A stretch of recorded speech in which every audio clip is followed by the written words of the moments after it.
A quick cider update. This was some apples that I think they were a mix of Granny Smith and Ergamont Russet, which I put through the masticating juicer thing that I've used for years to make smoothies and things. So there's literally that much in there. This is currently sat on top of a fermentation fridge, and I just let it go through its own process of natural fermentation, which it did quite well. But from that clear juice, as you can see at the bottom, we've got this layer, and it's not really sediment. I think it's fruit solids. So that gives me the challenge of being able to press the apples that we have without too much wastage. These are the apples what I has got so far. Inside, give you an idea how big the freezer is. It's quite big. So as an example, these are, I think, the Granny Smiths. Charlotte will know. In the freezer, rock solid. These are the Ergamont Russets. Yes. That's we had a lovely little trip down to Chesterfield, and I met a couple of really lovely people, and tore all those off their trees, lots of them. Now, as I said, I don't even know what ones these are, but they're all frozen, rock solid. It's minus 29 degrees in there. So what I have done is left them in there for a couple of weeks, and just as a quick test, I've taken 4 out. These were Windfalls from Roz, and this is an Ergamont Russet. So I'm just going to weigh these and just see what the starting weight of those is. So 36.5 grams. Now this is an old fairly deep baking tray. This is a square of muslin cloth, cheese making straining cloth. Now the point of freezing apples is that it breaks down the pectin, meaning that they don't need to be shredded in order to extract the juice. So what I'm going to do is now wrap these up and put some weights. These are just little steel blocks. Wrap those up, put the steel blocks on, and then put them under the bench press over there. This is merely a test to see how much juice I can extract from that 36.5 grams. And so what I've got are these 2 really chunky bits of steel here, which I've wrapped in cling film. I mean, this doesn't need to be sterile or clean, but it just, you know, for me it's kind of cosmetic. And this is the 6-ton press.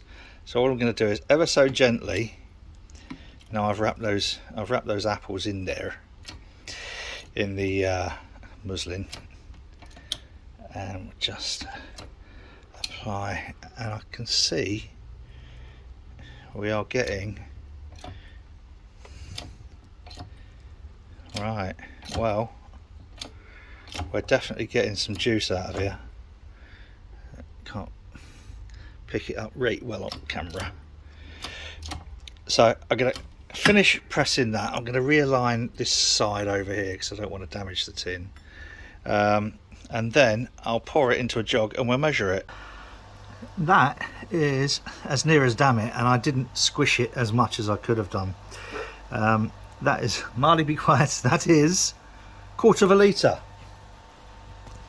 from 36.5 grams, and it's look, it's just literally flattened the apples, and I can still feel there's probably more juice that would have come out of those. Now that's the cider press we're going to use, which came from Team SDH, Simon, Dawn and Harry. Sort of kind of like a birthday present. I think that was lovely. Be nice to get them up and try and do a pressing. So a quarter of a litre from 30 something. So that's out of a what's that, out of a kilo? I'm just going to do a quick calculation. Do you know, from what did I say, 36.5, 365, 365, yeah, 36 point, no, it's 365, and we've got a quarter of a litre out of there, so that, hang on, I've been saying 36.5, it's 365. That's all right, I'll put something in the caption underneath this. Every time I say 36.5, I'll put 365. 365 grams. 365, yeah. 365 grams. Oh, and a quarter of a litre is about 70% extraction ratio. So I should get, out of a kilo of apples, I should easily get half a litre. So in here I should have at least, I don't know how much is in here, I've forgotten. What a nonsense. I'm not firing on all 3 cylinders today. That's a good extraction rate anyway. So but the point of this was to test the freezing of the apples to break down the pectin. So what I'm going to do, you take them out of the freezer, you let them defrost for about 4 hours, then I will put them into here with a filter bag and then gently squish that all the way down and see how much we get from there. So that's where we're at the moment. Do you know, oh, sometimes I really shouldn't bother, should I? 365 grams. Is that, I don't know how many ounces that is. What I have to do next, obviously, check the sugar content, and the way I do that is by using this little device here. If you haven't seen this before, check out my YouTube channel, where sorry, what am I talking about? Anyway, where I do the Easy Dens review. So let's first of all just check its calibration by throwing some distilled water through.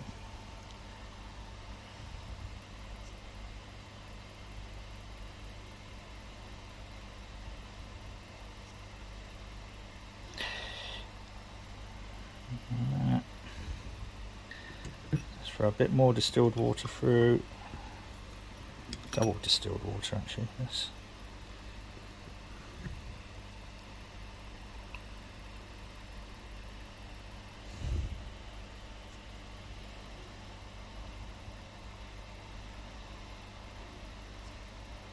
Better. Must have had some air bubbles or something in there. So this is temperature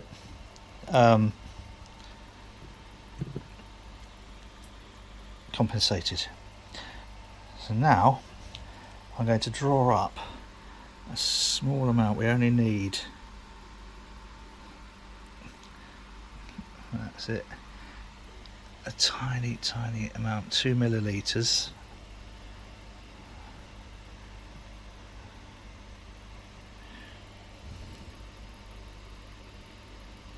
That's it. I'm going to start that going again, and this will give us our bricks.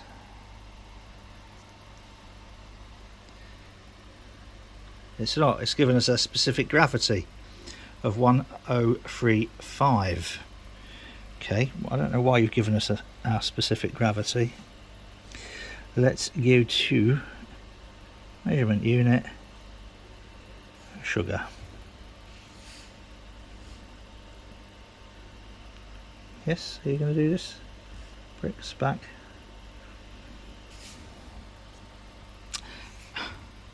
8.8 bricks. 8.8 degrees bricks. I'm not having a good day, boys and girls. Anyway, we know now 1035, 8.8 bricks from 36, don't say 36.5 again. 365 grams. So we're gonna get about 600 to 700.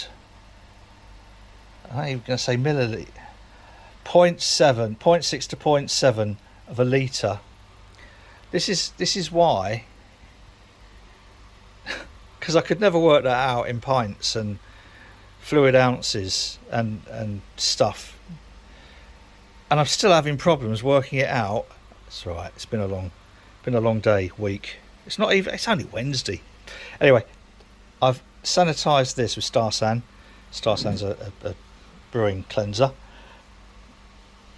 because I'm going to put this video on the Boathouse page as well. So yeah, so I'm going to do with this what I've done with that, and I think immediately the first thing that I notice is a different colour, but then I can't remember what apples I used last time.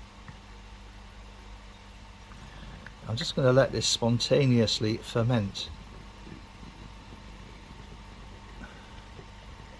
The concern is always going to be with these bottles. These bottles, Kilner bottles, aren't really designed for high pressure,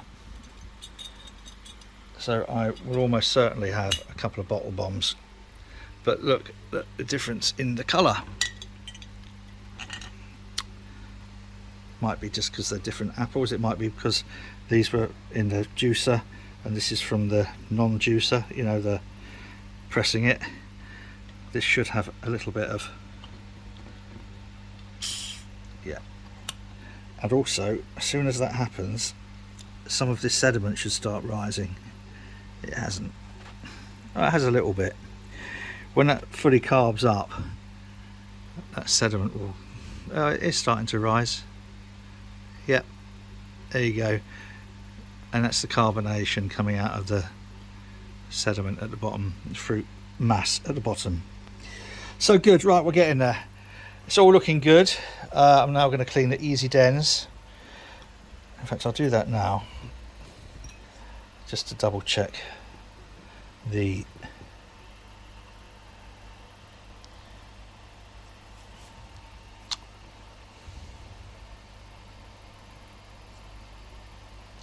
bit more, maybe a bit more cleaning.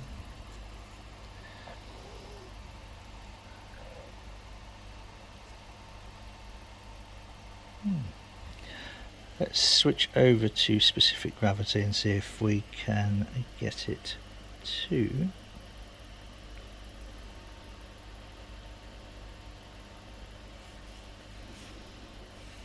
okay. Yeah, it is still out. Oops. More flushing with double distilled water.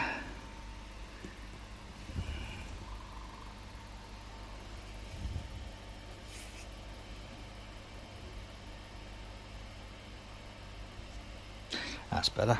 Good. So we have a plan and a freezer full of apples. Going for, I'd like to get 60 litres, so need more apples, boys and girls. Anyone knows a source of apples? Like, I'll take anything from like 3 or 4 in a bag to 4 carrier bags that we got from Flo's place. And Yaz. Is it Yaz? Yeah, Yaz and Flo, I'm fairly sure. I think that was right. Anyway, I'm sure I'll be corrected if I'm wrong. So we've got the makings of a good cider run here. I'm going to check this in a couple of days. Keep opening it just to let out any pressure. But yes, apples please, and then I shall need some people to come round and help me test it. Till next time, that's it. Whatever you're doing, do it safely, and cheers.